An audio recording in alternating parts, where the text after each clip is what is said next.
Good evening. Good evening, visitors. Welcome to the Australian War Memorial's Last Post ceremony. My name is Tristan Rallings, and joining us today from the Australian Army is Warrant Officer Class 1 Brian Moore. Today we commemorate the 25th anniversary of Australia's contribution to the United Nations Assistance Mission in Rwanda, Operation Tamar. Rwanda was one of the most densely populated countries in the world, with a population of over 7 million, divided into two main ethnic groups, the majority Hutu and the minority Tutsi. Tension between these groups arose in the wake of decolonisation, with divisions worsened by regional rivalry, political struggles, and ethnic discrimination. The United Nations Assistance Mission in Rwanda, UNAMIR, was established in 1993, initially to assist in peacekeeping surrounding elections to establish a transitional government. On 6 April 1994, an aircraft carrying the presidents of Rwanda and Burundi was shot down, killing all those on board. The speed and ferocity of events that followed overwhelmed Rwanda. Mass murders occurred throughout the country as a violent civil war erupted, leading to a humanitarian crisis of unprecedented dimensions. The genocide in Rwanda claimed an estimated 800,000 victims. Throughout the country, men, women, and children were killed. Many were attacked in the churches in which they had sought refuge. Tens of thousands of bodies were hurled into the rivers and carried downstream. 3 million people were displaced, and more than 2 million Hutus had fled into neighbouring countries.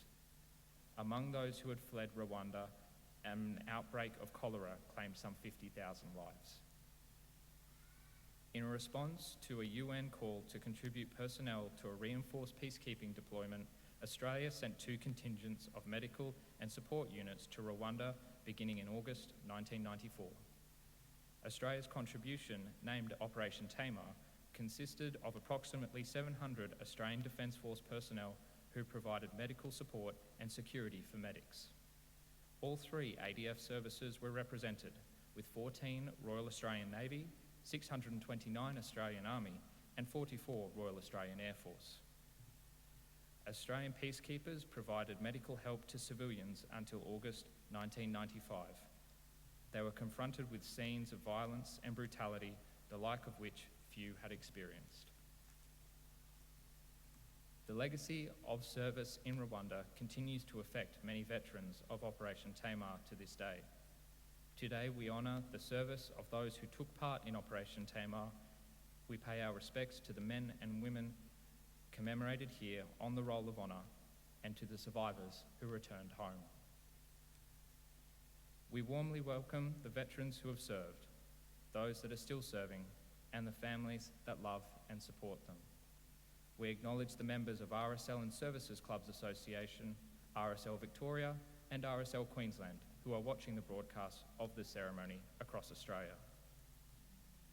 During this evening's ceremony, wreaths will be laid at the base of the Pool of Reflection by visitors to the Australian War Memorial.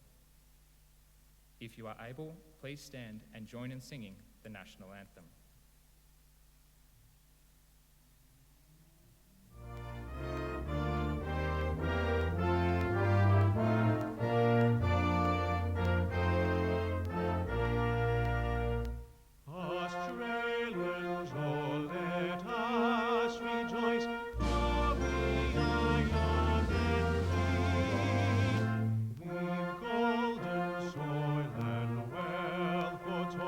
Our home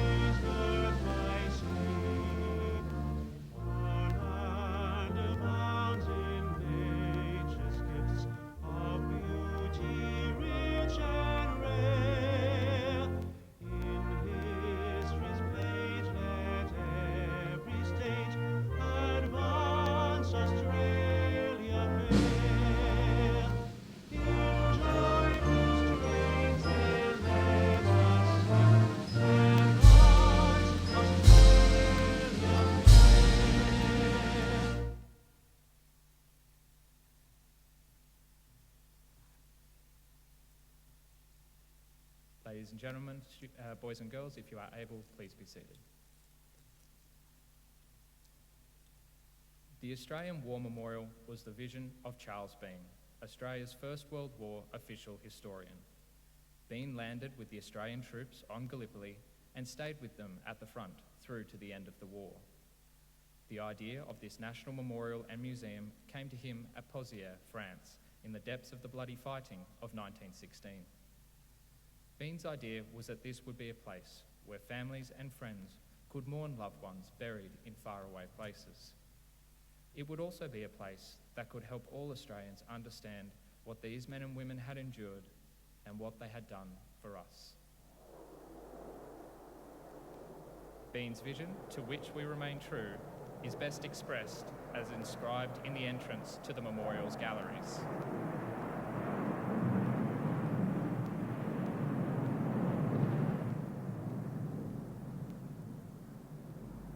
Here is their spirit, in the heart of the land they loved, and here we guard the record which they themselves made.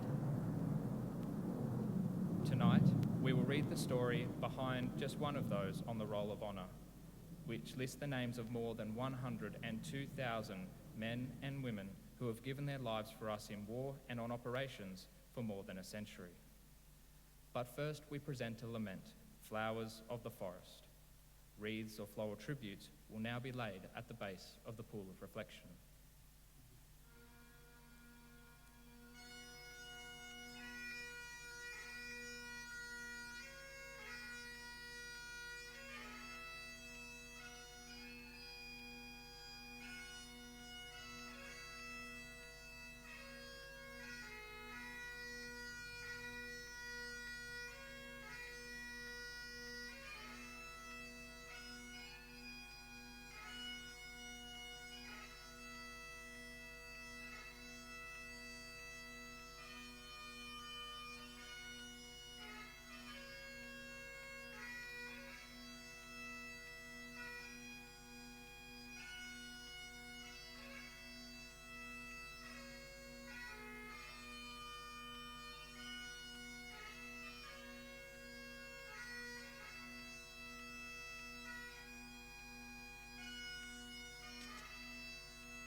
Today, we remember and pay tribute to Private William George Averkoff. William Averkoff was born about 1897 in Vladivostok in the far east of Russia, the eldest of 7 children born to Sergei and Anne Averkoff. In 1909, the Averkoff family migrated from Russia to Australia, eventually taking up residence in the Innisfail region of North Queensland. Averkoff was born with the Russian name Vasily Sergeyevich, but after moving to Australia, adopted the anglicised first and middle names William George. After his schooling, Averkoff assisted the family in the sugarcane industry and trained and worked as a bookbinder in Maryland, south of Innisfail. In March 1916, Averkoff travelled to Townsville, Queensland, where he enlisted to serve in the Great War as part of the Australian Imperial Force. Some records indicate Averkoff was only 18 at the time of his enlistment and lied about his age in order to serve. This was a common occurrence. Many thought the war could offer the adventure of a lifetime. However, Averkoff's motivation may have been that his father had died in an accident in 1915, leaving William as the breadwinner for his large family. Averkoff began training with the reinforcements of the 47th Infantry Battalion, which formed part of the 12th Brigade of the 4th Australian Division. In August 1916, he set sail from Brisbane aboard the transport ship Aurora, bound for England. After 2 months training in England, he sailed for France and the war on the Western Front, joining the 47th Battalion as it was in the reserve behind the lines of Mametz, north of the Somme River. Averkoff and the 47th Battalion spent the next few months on the Western Front, enduring one of the coldest winters in living memory. Averkoff had his first taste of a major battle on the 11th of April 1917, when he took part in the major attack on the heavily defended town of Bucor. Australia suffered terrible casualties in this battle. More than 4,000 men killed, wounded, or taken prisoner in a single day.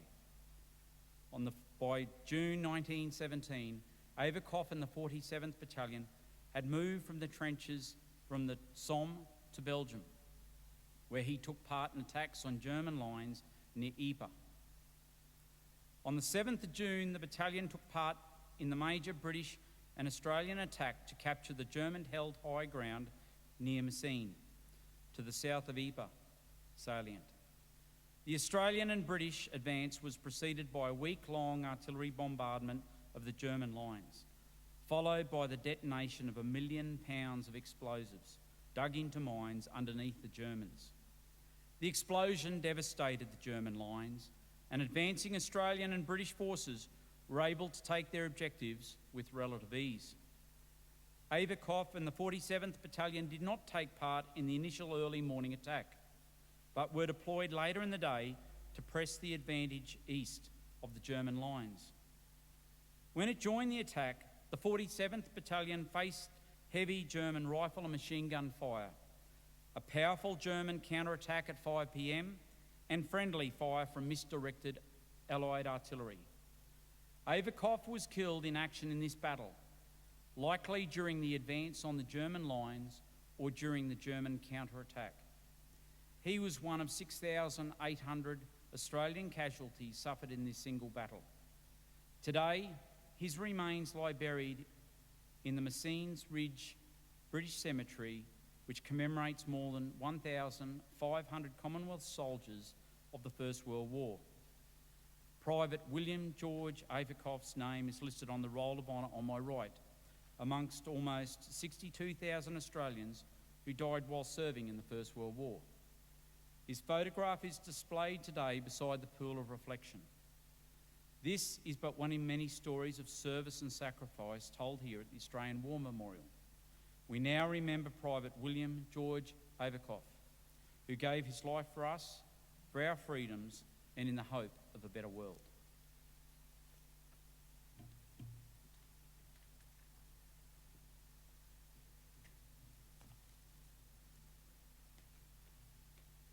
Ladies and gentlemen, girls and boys, please stand for the reading of the Ode and the sounding of the last post. They shall grow not old, as we that are left grow old.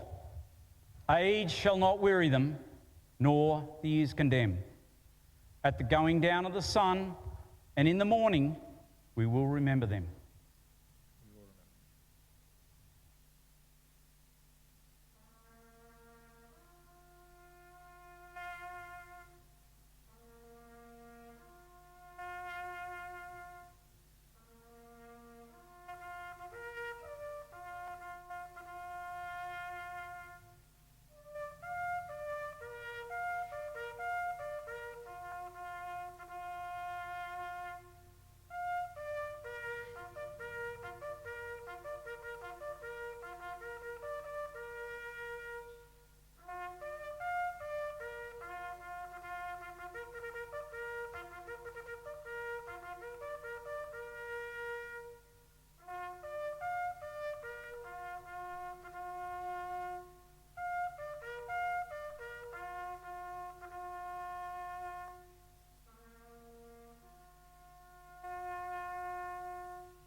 lest we forget. Lest we forget.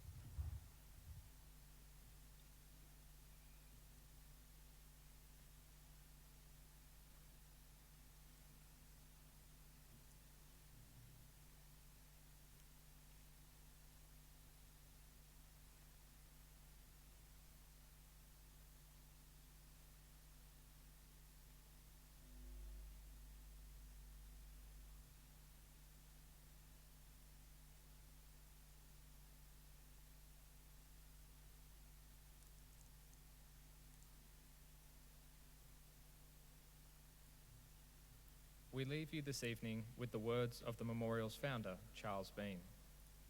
Many a man lying out there at Pozières or in the low scrub at Gallipoli, with his poor tired senses barely working through the fever of his brain, has thought in his last moments, well, it's over. But in Australia, they will be proud of this. Ladies and gentlemen, girls and boys, that concludes the last post ceremony. We thank you for visiting the Australian War Memorial and wish you all a very good evening. Thank you.